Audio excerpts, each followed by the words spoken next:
I was born and raised in church. I gave my life to the Lord every single Sunday without fail, just to make sure that I was covered, I suppose. I felt that I knew God, and I knew that He died for me, and that He died to save me and forgive my sins, and I knew all of it, and I believed all of it. And somehow I didn't feel like I was chosen. Like God had other plans for other people that didn't ever seem to include me.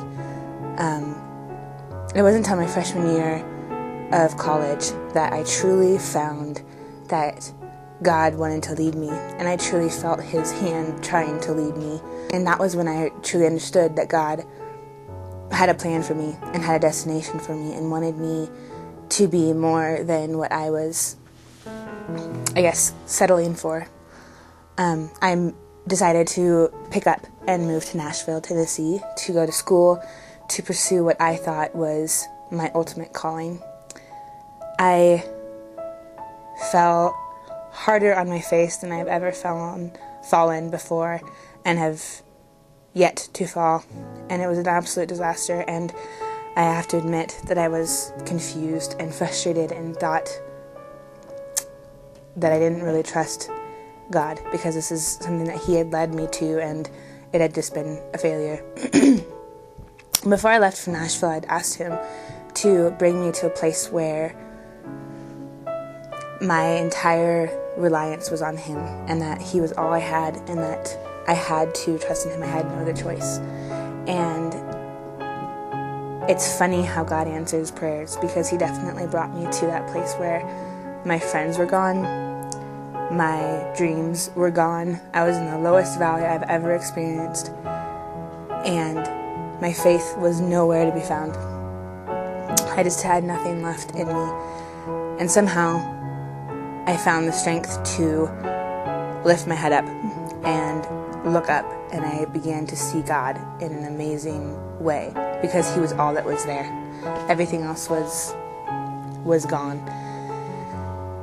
And He picked me up, and I began walking, and I made the decision to stop attempting to lead my life, stop attempting to find the right way on my own.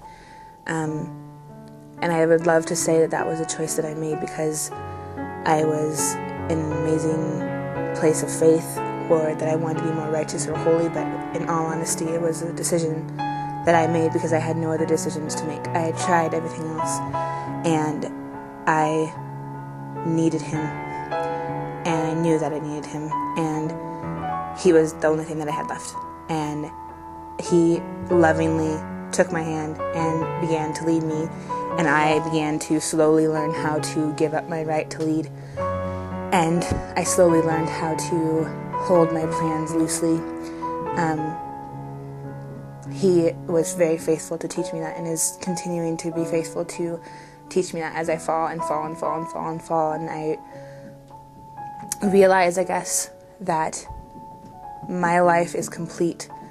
I am content and I am satisfied the most when I allow God to lead me and to hold my plans and my hopes and my dreams for my future, for what I will do for the rest of my life, for my kids, for my husband, for anything. All of those plans that I make and I create in my head, when I begin to hold those loosely before a very loving and very trustworthy God, I learned that He takes care of them, and He lovingly takes my hand and He leads me over the rocky path that is this life.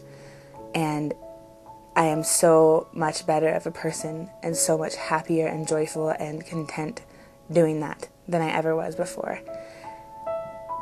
When I allow my Savior to be my Savior, I'm complete.